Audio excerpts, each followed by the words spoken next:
My superstars, today we'll be making cake garnished with almond seeds and choco chips without an oven.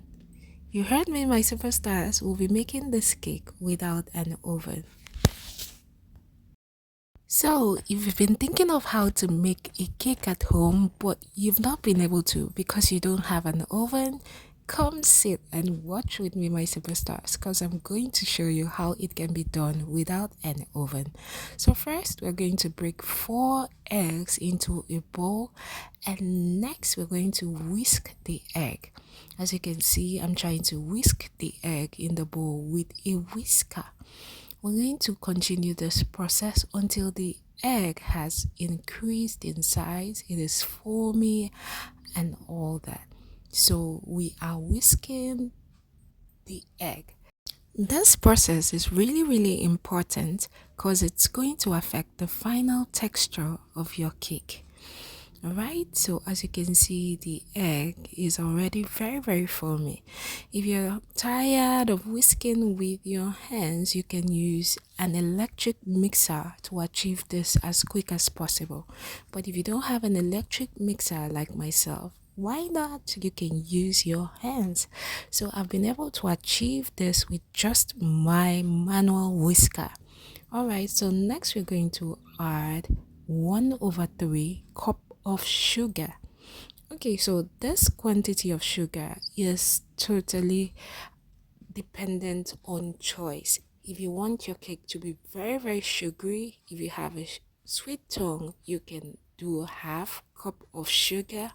But since I don't want it to be very sweet, I decided to do 1/3 cup of sugar. Alright, so now we're going to whisk it in the egg so it can dissolve. Right, you know we used granulated sugar and it had granules. So in order to allow it dissolve and mix into the egg, you have to beat it. You have to whisk it like I'm doing now. Alright, so it looks good. Next, we're going to add half cup of milk. Okay, so I'm using a liquid milk right here. You can use any milk of your choice. So I'm using liquid milk for this, and we'll be adding half cup of this to our mix. Merry Christmas to me. Yes, sorry, buddy. No. Next, my superstars, we're going to add 1/3 cup of melted butter. Okay, so we had melted the butter in a separate bowl, and now we poured it into this cup, and this is a 1/3 measurement cup. Next, we're going to add 1/4 cup of vegetable oil. Okay, so all this is going to act as a liquid base for our cake. Okay, so now we're mixing it in. After we're done mixing this, we're going to set this aside, and then we're going to grab a filter. Now we'll measure 2 cups of multi-purpose flour into the filter. Okay, we are about to filter this flour to get rid of flour particles and all that. So that's 2 cups right there. Next, we're going to add half teaspoon of baking powder and half teaspoon of baking soda. Alright, so now we're done adding that. We're going to grab the filter and begin to sift it into the bowl of egg, sugar, melted butter, vegetable oil, and then we're going to sift it into that mix. And before we proceed to the next process, all right, so we're trying to sift it to make sure the flour has no particle, because we want a very fine and delicious cake. All right, after we're done sifting, now we're going to mix it.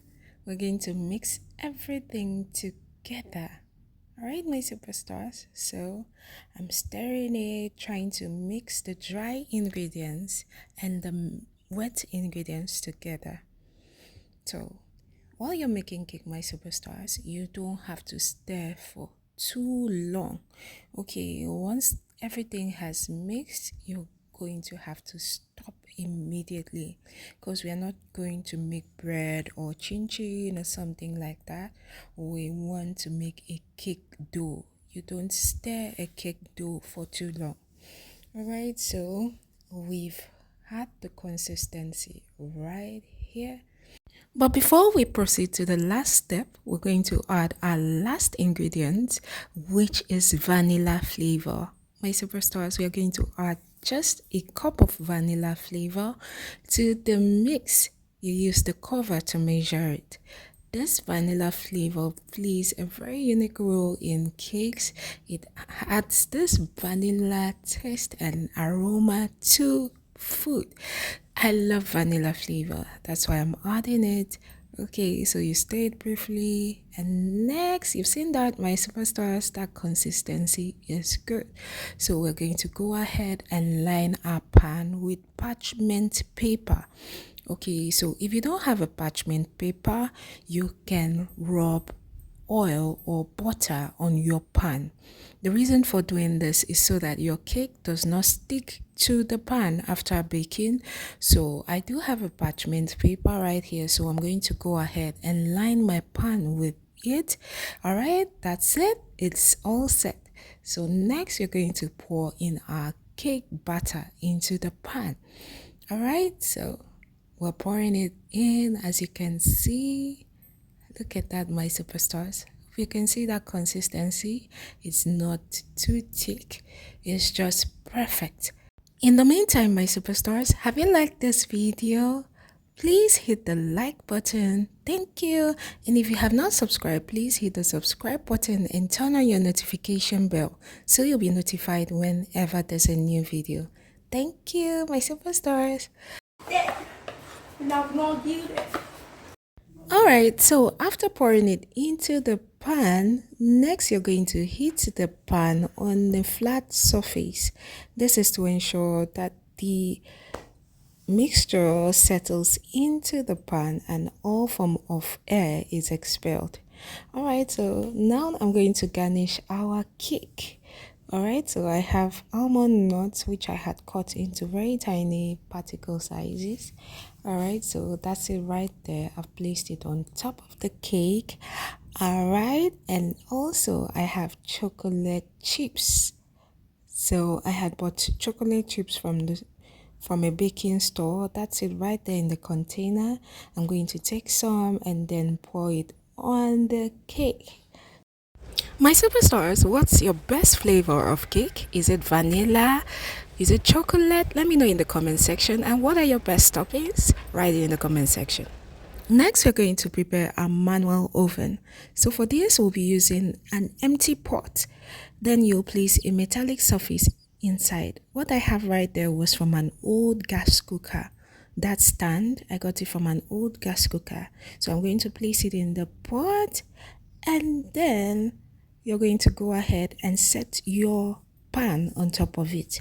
For people who don't have this, if you have an old pot cover, you could lay it on inside the pot. This pot looks small, so I transferred it to a deeper pot so I'll be able to cover it to allow the heat to concentrate. After baking for about 30 minutes, then I put a stick in it. Okay, you put a stick in it. If there's nothing sticking on it, then it means the cake is ready. But for this particular cake, my superstars, I had put it on fire and left to attend to other things, and by the time I realized it had passed 30 minutes, and so it was a bit burnt. So nevertheless, it looked fantastic and tasted great. As you can see, the cake slices look good and it tasted even better, my superstars. Thank you for watching, my superstars. I love you. Mwah. Cake is ready.